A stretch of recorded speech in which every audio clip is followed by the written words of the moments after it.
Hey guys, happy mid-February. I can't believe we are like halfway through this month. It's crazy how time is like flying by.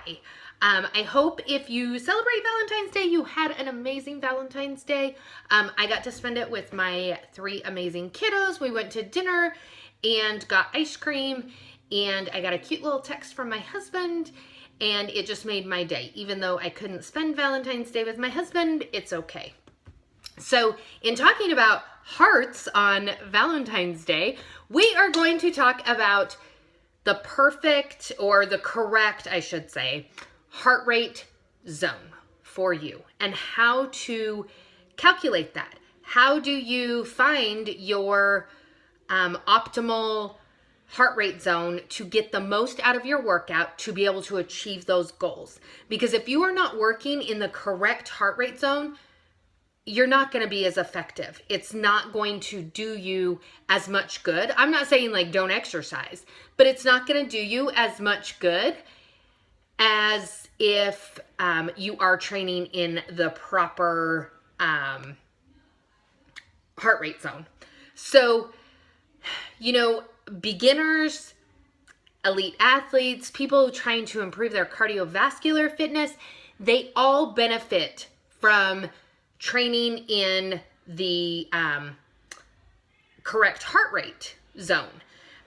Your progress of achieving those goals that you have set happens when you elevate your heart rate in the correct zone. That way you can hit those goals that you want. If you're trying to improve your cardiovascular fitness, you're not necessarily gonna have a lower heart rate to improve your cardiovascular fitness. You may work at a higher heart rate. So how do you determine your ideal training heart rate zone? You first need to calculate your maximum heart rate. Well, how do you do that? Lucky for you, I'm gonna teach you. So the easiest way to do it is simply go grab a piece of paper and a pencil. Pause the video, go grab a piece of paper and a pencil, okay? The first thing you are going to do is subtract your age from the number 220. So however old you are, take the number 220 and then subtract your age from 220. So for me, I'm 41. I know I don't look it. And so I'm going to subtract 41 from 220. That gives me 179. That is my maximum heart rate. Now, this maximum heart rate really doesn't take into account your fitness level, your genes, and it can make your true maximum either 10 to 20 beats per minute higher or lower than the age predicted number. But you can also go to your doctor if you really want to, and just contact your primary care physician, and they can do what is called a tolerance stress test. It's an exercise tolerance stress test. And you can do that by just scheduling one with your doctor. But this works as well if you don't like going to the doctor. So you've got your pen and paper, and you have taken the number of how old you are, and you've subtracted that from 220. So you have that number. That is your maximum heart rate. So write maximum heart rate next to that number. Step 2 is calculating your resting heart rate. Now, the easiest way to do this and the best time to do this is right when your alarm goes off in the morning and you're laying in bed, because you have been well rested. Hopefully you've been getting your sleep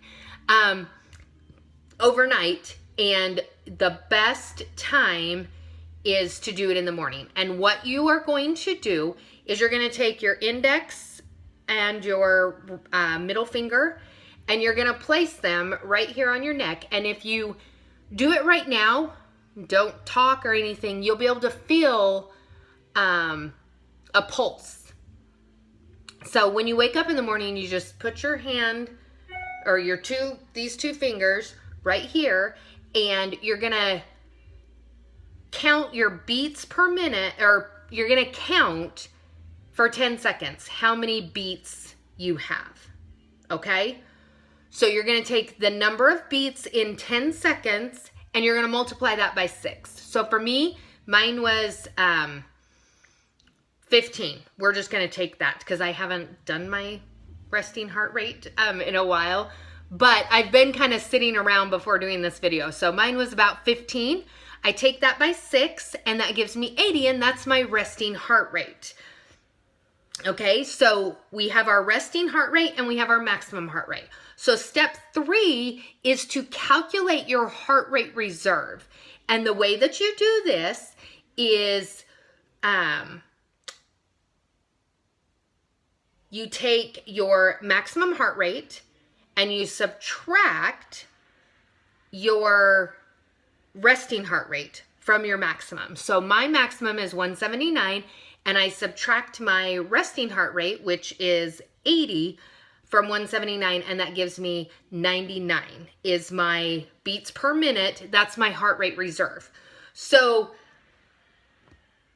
the heart rate reserve represents the cushion heartbeats available for exercise. That's what your heart rate reserve is.